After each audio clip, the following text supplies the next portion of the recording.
বিএনপির চেয়ারপারসন বেগম খালেদা জিয়ার মুক্তির দাবিতে সমাবেশ করেছে কুমিল্লা উত্তর দক্ষিণ ও জেলা মহানগর বিএনপি।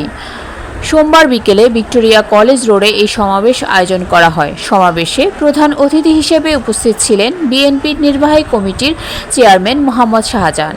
এই সময় প্রধান বক্তা হিসেবে উপস্থিত ছিলেন বিএনপির জাতীয় নির্বাহী কমিটির কুমিল্লা বিভাগীয় সাংগঠনিক সম্পাদক অধ্যক্ষ সেলিম ভূঁইয়া, কুমিল্লা দক্ষিণ জেলা বিএনপি আহ্বায়ক, জাতীয় নির্বাহী কমিটির ত্রাণ ও পুনর্বাসন সম্পাদক আমিনুর রশিদ ইয়াসিনের সভাপতিত্বে ও কুমিল্লা মহানগর বিএনপির সদস্য সচিব ইউসুফ মোল্লা টিপুর সঞ্চালনায় বিশেষ অতিথির বক্তব্য রাখেন জাতীয় নির্বাহী কমিটির সদস্য জাহাঙ্গীর আলম, কুমিল্লা মহানগর বিএনপির আহ্বায়ক উদ্বাতুল বারী আবু, কুমিল্লা উত্তর জেলা বিএনপির আহ্বায়ক আখতারুজ্জামান সরকার, কুমিল্লা দক্ষিণ জেলা বিএনপির সদস্য সচিব এএফএম তারেক মুন্সি প্রমুখ।